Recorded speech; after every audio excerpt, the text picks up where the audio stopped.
Welcome to Pindar Poetry. We hope you learned something new. You begin by getting the display ready and opening Messenger. Unlock your device, make sure the screen timeout and brightness let you see incoming video, and open the Messenger app. Once in, navigate to calls or open the specific chat and tap the call icon. When permissions pop up, allow camera and microphone so full video and audio work. This is essential because denied permissions block the call starting process. After granting, the call initiation proceeds immediately. Once the call starts, you control how it appears on the display.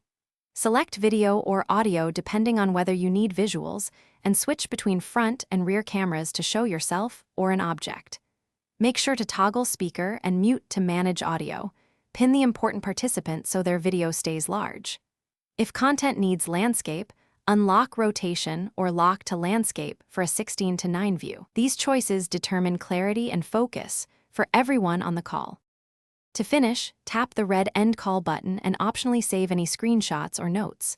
Before ending, check that video and audio quality stayed acceptable.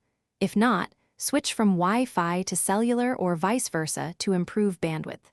Make sure battery saver or low power mode isn't limiting camera use. If the call fails, restart the Messenger app, recheck camera/microphone permissions, and reboot the device as a key troubleshooting step. This often clears stuck permissions or. Thanks for watching. Consider subscribing if we helped you.